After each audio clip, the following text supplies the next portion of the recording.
The Zelda series has consisted of many unique ideas and bizarre concepts, from homicidal chickens to parallel worlds and even time travel. Wow, that was fast. We are indeed talking about the concept of time travel in Breath of the Wild. There has been plenty of speculation as to what the story will be from fans and other Zelda channels, but the problem with some is how they can be disproven with either information from the first game or footage from the trailer. I even had an entire theory written up only to scrap it because it wasn't up to my standards of quality. As you can guess, it's been difficult to find an answer to many of the trailer's questions. That's where this theory comes in. The idea itself comes from a user who reached out to me known as Kuko Lover, aka one of those homicidal chickens.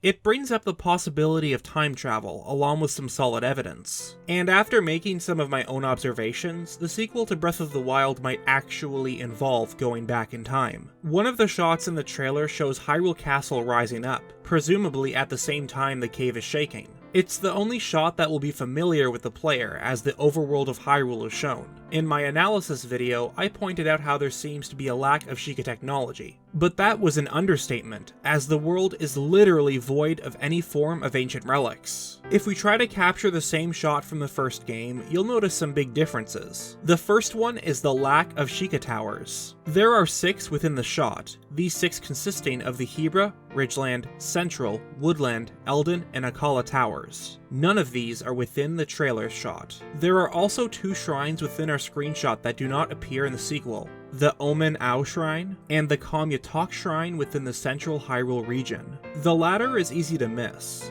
but by taking another shot with less light, you can see the blue emanating from the shrine. Admittedly, it's hard to prove its non-existence in the trailer given the atmospheric effects, but we can assume that it's not there as the Omen Ao Shrine is completely vanished. It's also worth noting that the 5 columns of Hyrule Castle are nowhere to be found. Their silhouettes are not seen in the trailer for the sequel, so the question is, what happened to them? My initial thoughts were that they had been put back into the ground. It might seem impossible at first, but this theory is very plausible when you look at the in-game evidence. Zelda's research notes can be found within Hyrule Castle and record all of her discoveries prior to the events of the Great Calamity. Discoveries such as the Sheikah slate, guardians, shrines, and medical chamber. The part we will focus on is a section regarding the shrines.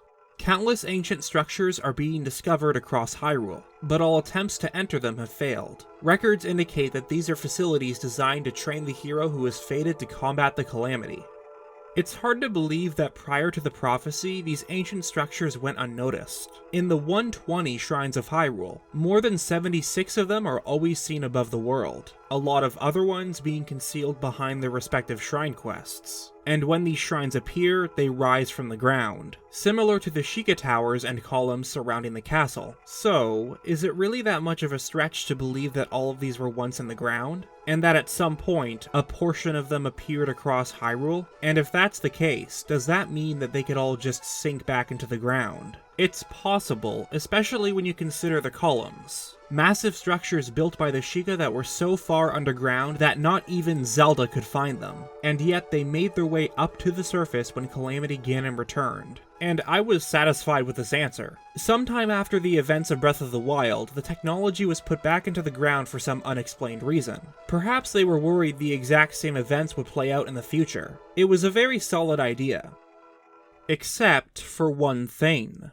What happened to the divine beasts? If you look back at the trailer shot, your first response might be, well, they aren't visible from the current point of view, so you can't prove that they are gone. But that isn't true. There is one that can be seen, more specifically its silhouette. If you focus closely on the top of Death Mountain, you can see a certain shape that's being made. And here is the same area, but in the trailer. Rudania is clearly nowhere to be seen. You can even see some of the spike-like parts on its back of the first image. And viewing the darker picture confirms its position as following the laser trail leads back to the top of the mountain. Yes, they could have been moved, but how? Only a champion has that sort of power, and they disappeared in the credits of the last game, presumably because their spirits were able to rest in peace. In fact, this might be why Ruta stops working in the post-credits scene of the first game. And even then, if they decided to follow their ancestors' path and bury the technology, how would they deal with the divine beasts? The royal family had 10,000 years to conceal the ancient relics, so nature was able to help in concealing it, and we see Link and Zelda in the trailer, so this must be shortly after the events of the first game. But this is where Kuko Lover's theory could explain everything. What if this shot isn't taking place after the Great Calamity and Ganon's defeat, but before?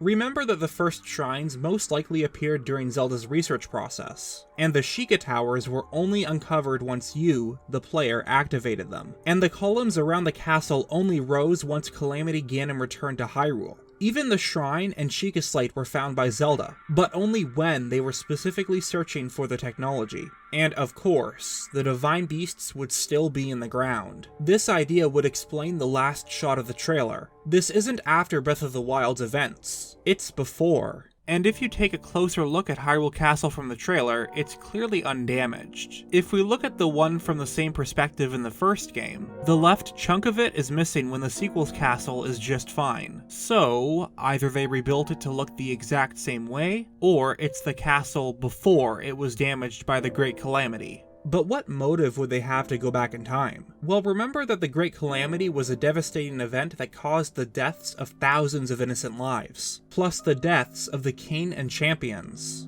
And given the footage within the trailer, perhaps they realized that Calamity Ganon wasn't the true enemy. It's possible that upon defeating him, the monsters and malice continued to spread. Perhaps it even gives them a hint as to where the real threat lies. And wouldn't they go back in time to prevent said disaster if given the chance? Yes, that may very well be the plot of Breath of the Wild 2. Zelda and Link going back in time to prevent the events of the Great Calamity and destroy the real villain of the series. Whatever happens to be sealed below the castle. Given all the details, most likely Ganondorf. So basically, Zelda endgame. There is some more information that can help back up this theory. One of the strangest details I noticed from the trailer was the Sheikah slate, or to be more specific, the lack of one. Neither Zelda nor Link appears to have it, which is extremely odd given the fact that it played a prominent role in the game. That's because it was discovered by Zelda after hearing about the prophecy, so like the other Sheikah technology, it would still be hidden away somewhere. Yes, they could have possibly brought it with them when they traveled back in time, but maybe they chose to leave it behind because they didn't want to rely on the Sheikah technology? After all, it was what got them into the mess to begin with. Another piece of evidence pointing towards the game taking place in the past is something from the trailer. There's an animal that Zelda is riding that I before compared to a water buffalo, hat-no cow, or great horned rhinoceros. The third option was later debunked in the trailer as this creature has two horns. But the first and second were also way off the mark. All you have to do is look at the tail. It's completely different, and definitely not something that we have seen in the first game. But when you think about it, it would be weird to suddenly introduce a new animal we have never seen before. But what if it was one that, at the time of Breath of the Wild, was extinct? And time travel for Breath of the Wild isn't a crazy idea when you look at the information from it as well as past games. In Skyward Sword, Hylia's whole plan revolved around the concept of time travel. Zelda was able to send Link back in time in Ocarina of Time. And remember that the Master Sword has acted as a time travel mechanic. Time shift stones, arrows that send enemies to another dimension, Pura messing around with the concept of aging, and the fact that neither Link nor Zelda age in Breath of the Wild. Time travel doesn't sound so crazy now, does it?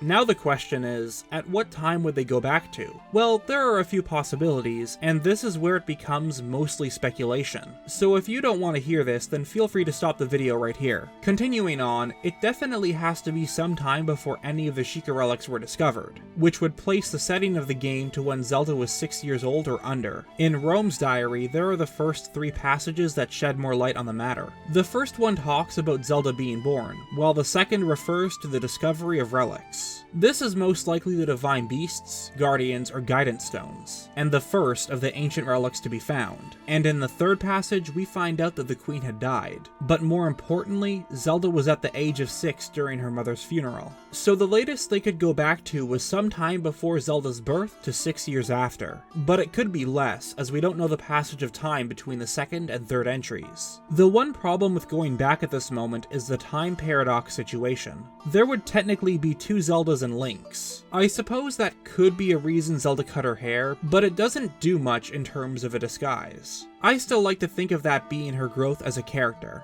but it could be why both of them are wearing Hylian hoods. Perhaps they were used to cover themselves up so they could wander around the towns without being recognized. The other option would be to go back to a time before either of them are born, so around 6 to 8 years earlier, as Link was probably born within a year or two of the princess's birth.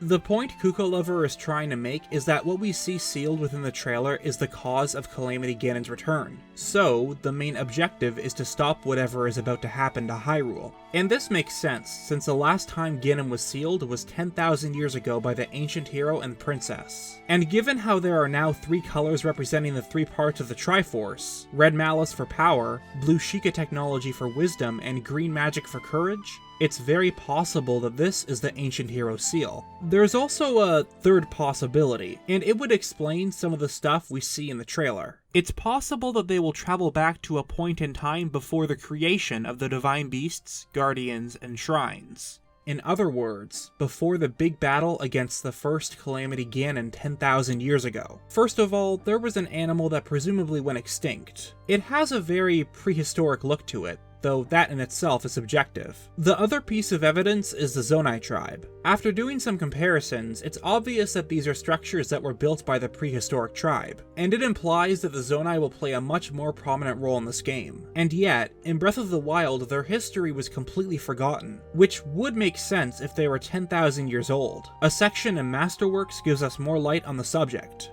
The history of the Zonai people has been lost to time. There are rumors that they were a savage tribe based in Faron, where the most substantial of their ruins are located. However, Zonai ruins or ruins with very similar characteristics can be found in all parts of Hyrule. In addition to the massive palace in Faron, the Zonai ruins throughout Hyrule seem to have elements connecting them to the ancient shrines. The Zonai themselves are spoken of in hushed whispers as strong magic wielders who vanished suddenly thousands of years ago. The disappearance of the Zonai is one of Hyrule's greatest mysteries. The Zonai were clearly working with the Sheikah for the purpose of defeating Ganon, as some structures built by them housed shrines. Examples being the Labyrinths, Typhlo Ruins, Thundra Plateau, and Zonai Ruins. This means that they did exist before the creation of the Sheikah technology, which could explain how similar structures are seen within the trailer. And before you ask, Hyrule Castle did exist back in this time. It's seen on the tapestry when Impa tells you of the legend 10,000 years ago, and more confirmation comes from one of the Zora monuments within the Lanayru province. By joining the architectural genius of the Zora and Hyrule's technological prowess, East Reservoir Lake was swiftly built. Thanks to this fruitful partnership, Hyrule was no longer plagued by these devastating floods. In gratitude, the Zora King promised the King of Hyrule to manage the reservoir level to protect all of Hyrule from floods. Each Zora King since has kept that oath, spanning 10,000 years. That is why the reservoir signifies our bond with Hyrule.